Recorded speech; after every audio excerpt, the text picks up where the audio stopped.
Bow bow. I bet. Let's get it. You already know the vibes. This is your life as every level of record. Oh my gosh, my fault. Bow. But my fault. But this is your life as every level of every record label owner. Feel me? So let's get into this video. Level 1, the failed rapper. You are 22 and you rap. Allegedly. Your stage name is your real name with an Lil in front of it because all the cool ones were taken. Your closet doubles as a studio because actual studios cost money you don't have. Your $89 USB mic is held up by tape and prayer. You spit 16 bars about the streets. You have never been on the streets. You grew up... you spit 15 bars about the streets. You've never been on the streets. Yo. 2 doors down from a Whole Foods. You give it everything. You play it back. It is the worst thing you have ever heard. And you have heard... This is the worst thing. Nah, that's crazy. Heard yourself sing happy birthday. Your friend walks in eating cereal. He listens for about 4 seconds. He doesn't say anything, which is somehow worse than if he had. He records over the same beat in one take. It's good. You both stand there. He looks at you. Bro, manage me instead. You laugh. You say maybe. You say yes within a week. That's how you become the biggest rap mogul on the planet. Level 2, the bedroom. Wait, that's fire though. Within a week. That's how manage me instead. You laugh. You say maybe. You say yes within a week. That's how you become the biggest rap mogul on the planet. Level 2, the bedroom manager. 3 months from now, you'll find out the management contract you wrote was missing the one clause that protects you. You don't know which clause. You won't know for 6 months. You copied the percentage from a Reddit comment, pasted it into a Google Doc, signed your name and his, called it done. 20% commission. No sunset clause, meaning if he fires you, you stop getting paid that day. A sunset clause would keep your commission going for another 18 months. You wrote a contract that protects him, not you. The Reddit comment you copied the percentage from didn't mention any of this. Meanwhile, on a Tuesday, a 22-year-old named Marcus posts a 14-second clip. 8 bars over a flipped soul sample. Hook front-loaded, caption deliberately vague. By Friday, it's at 800,000 views and a major's A&R is in his comments. You watch the clip 40 times trying to identify the variable. The beat is good. The hook is good. 1,000 hooks posted this week were good. You watch a 41st time and still cannot tell what separated this from everything that didn't move. It's 3 a.m. You are trying to figure out how to legally release a song online. Every YouTube tutorial sends you to a different YouTube tutorial. ISRC codes, mechanical royalties, performing rights organizations, a SCAP versus BMI 4 hours later, you understand none of it. But you understand the math because the math is just numbers. Spotify pays you $1 for every 285 streams. Apple pays slightly better. YouTube pays the worst, and YouTube has the most listeners. That math becomes a voice that runs underneath everything else. Permanent, the way Titus is. You cold email 80 playlist curators in the first month. Too open. One replies. Not the vibe right now. You screenshot it. Not because it's good news. Because it's contact. Someone pressed play on something your friend recorded in a closet and formed a reaction, and that's more than 79 others gave you. You drive him to sessions because he doesn't have a car. You cover the distro kid, music distribution fee, $19.99 a year, because this month he's short. 50 hours a week. $0. You don't talk about it because talking about it would require naming it. Then a direct message lands. Not from a fan. Not from a curator. From someone who has been watching you. Not the artist. You almost don't open it. Level 3, the junior A&R. The direct message is from a man called Pop. He's been running a regional Atlanta indie label since 2009, solid catalog. Never crossed over. See, that's why you gotta always keep grinding. You never know, feel me? That next day could be your break. The kind of operation that survives by knowing exactly where its ceiling is. He didn't message your artist. He messaged you. The message says, whoever did this knows what they're doing. Come work for me. $36,000 a year. A 1% override on artists you bring in. You sign before the week is out. Your friend signs to Pop's label 2 weeks later. And the 20% management deal you wrote in Google Docs becomes 0% the day Pop's lawyer rewrites the paper.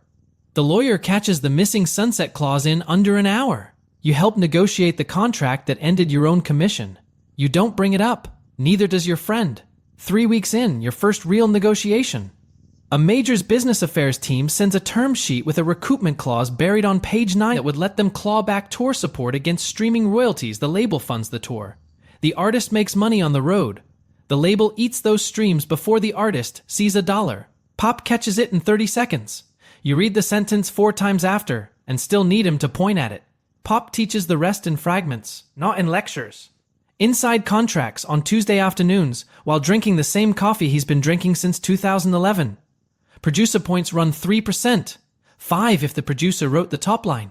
A controlled composition clause caps what an artist owes themselves on their own recordings.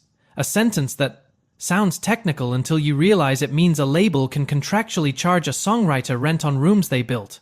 Imagine being able to build an app with your name on it, just by thinking. Someone giving all that info right now.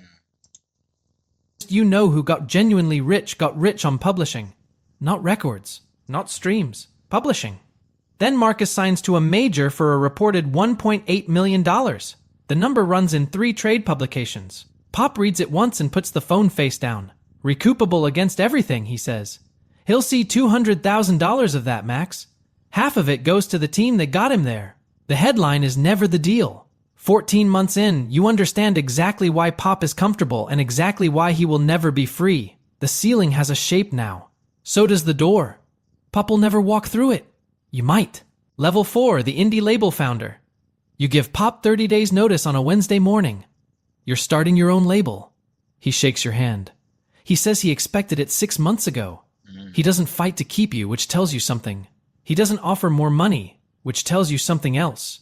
The 2 artists you signed during your time there stay with him. The contracts you helped write put them on his label, not yours. He taught you that clause. Then he used it on you. You call this part tuition.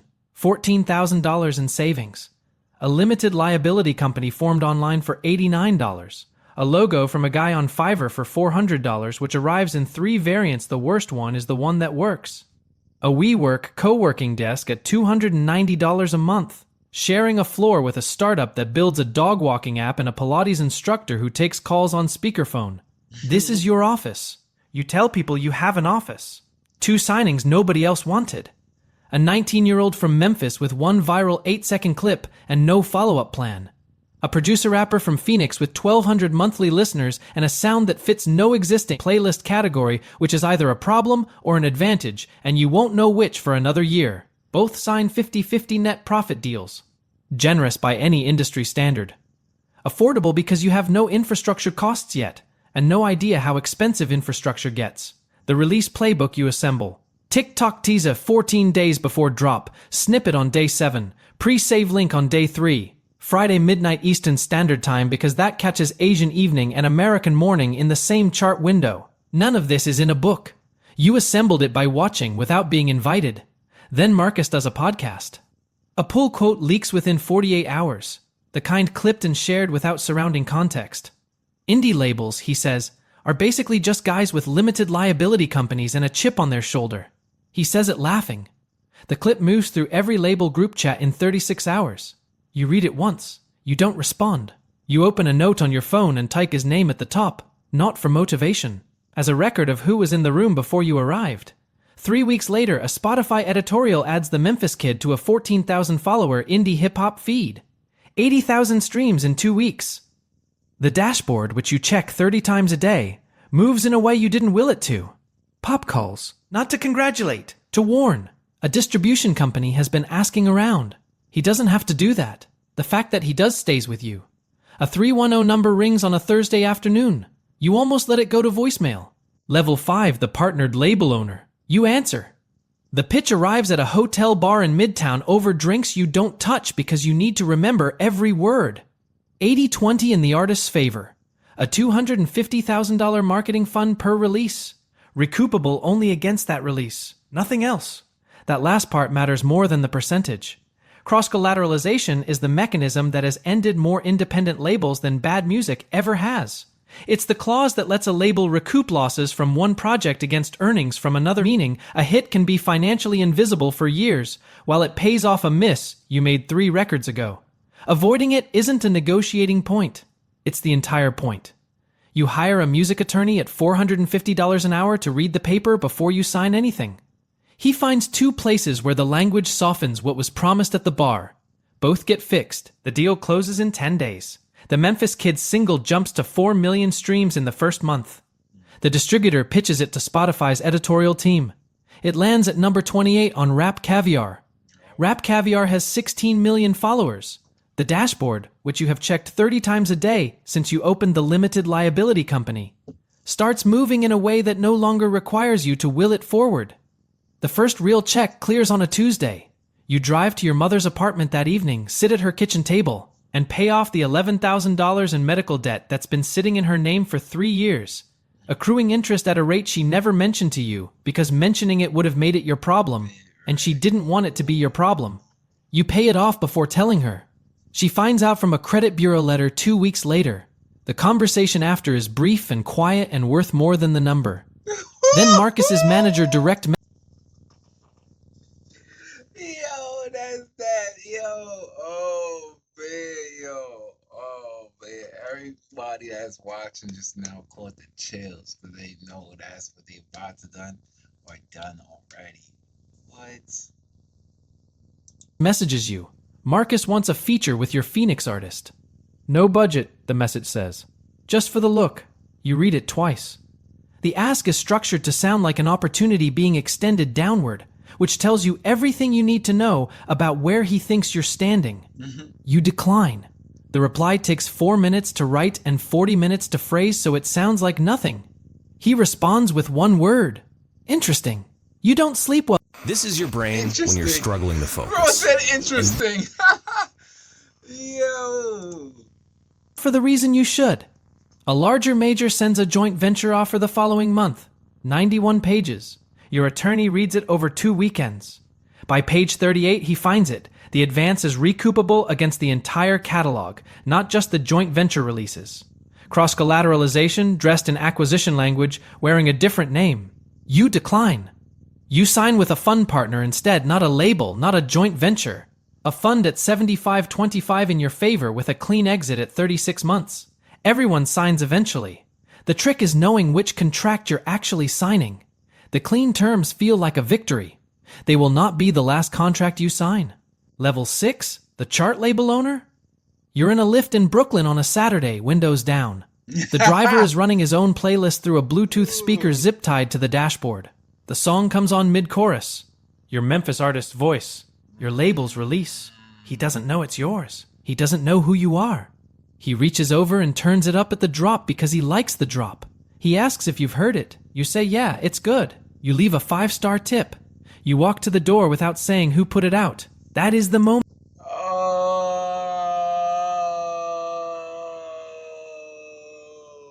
that is iconic. You just chilling in that habit. Now that's iconic. What?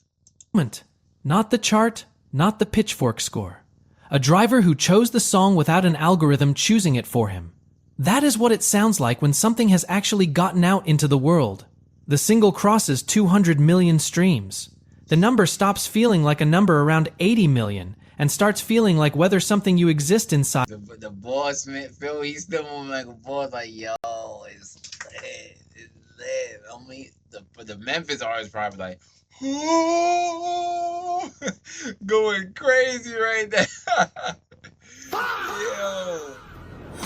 Without being able to hold. The song is an NBA tunnel walks, Lakers warm-up clips, a wedding entrance video sent to you by a stranger on Instagram who had no idea you'd see it, built by a 19-year-old recording reference vocals on iPhone voice memos at 2 a.m. in Memphis.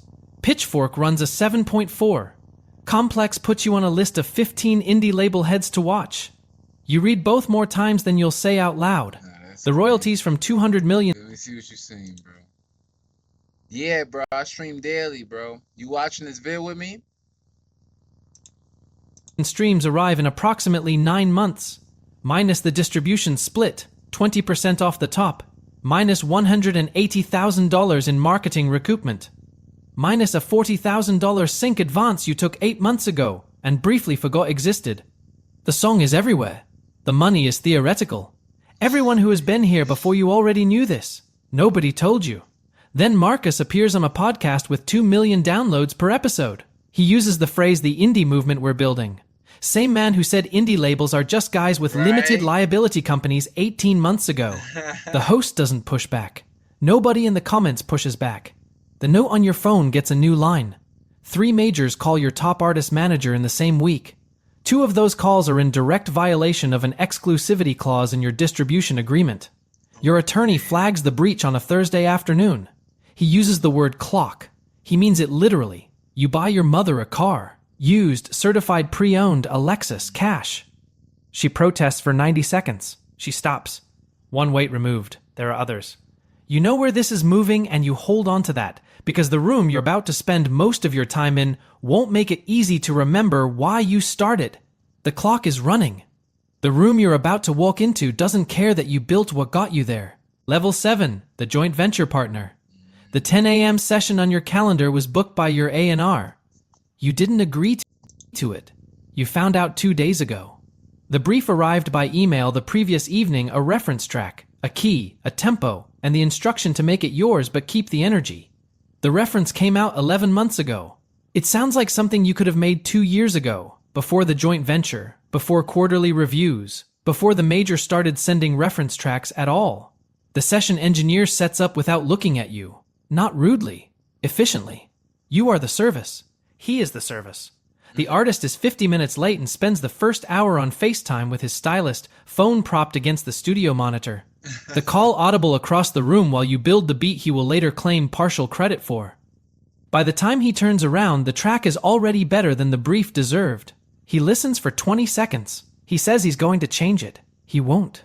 He'll send it back to the label exactly as you left it and call the result collaborative. A senior A&R from the major arrives around noon, laptop open, sits in the back. He listens for 90 seconds and says the hook isn't TikTok coded enough. You ask what that means. Yo, no, I'm weak. Bro said the hook is not TikTok ready. You gotta make it more TikTok. Yo, nah, I'm weak. Explains it with a hand gesture, a loose, rotating motion that could mean anything and does mean anything. You make an adjustment. He approves it. The approved hook is, to any reasonable ear, identical to the rejected one. Nobody mentions this. An artist on your roster sends a manager-to-manager message that evening requesting an executive producer credit on a track he didn't touch. Your A&R calls before you can respond. The relationship is worth more than the credit, she says. She is right. You agree. You open the note on your phone and add a line. The note has more entries than you'd like. The weeks run like this. Session, brief, adjustment, delivery, next session. 70-hour weeks, building music you're proud of and portions of transition here. A melody line there while the ratio of releases you'd stand behind to releases on the schedule moves in the wrong direction. Quarter by quarter, without drama. Like a slow leak nobody is naming out loud. The flagship album Drops goes platinum, underperforms internal projections by 22%. A win in any normal frame. A different temperature in the emails that follow. You read the shift 3 weeks before your manager confirms it. A 22-year-old running a 4-artist label out of an Atlanta apartment shows up in your dashboard. His monthly listeners climb. Men don't doom scroll, masturbate, drink, and smoke. Going crazy right now. WWW. Sound like yours did before the joint venture. You recognize exactly where he is.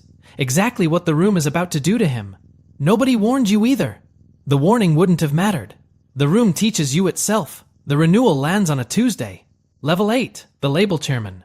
The Billboard Power 100 publishes on a Tuesday.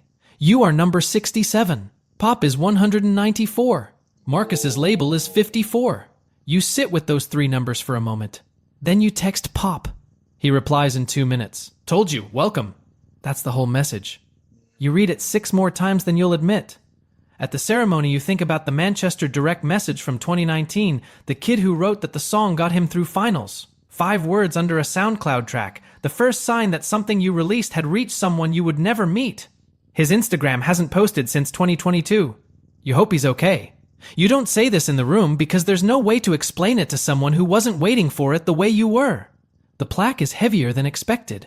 You stop mentioning this. People make a face. The first call you make after the ceremony is to your mother. You give her an address she hasn't seen, a 4-bedroom in the neighborhood she cleaned houses in for 19 years. Other people's houses. 5 mornings a week. $14 an hour in the early years and never much more than that. The deed is in her name. It closed 3 weeks ago through a real estate attorney your accountant referred. You paid in full before telling her. She finds out the way you arranged it, which is the only way it felt right. She doesn't say much. Neither do you. That was always the destination. Everything before it was transit. A studio session that same week.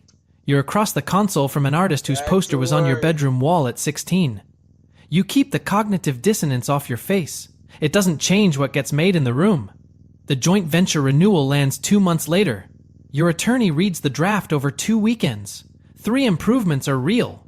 7 are the same restrictions wearing different language. Cross-collateralization is back on page 71.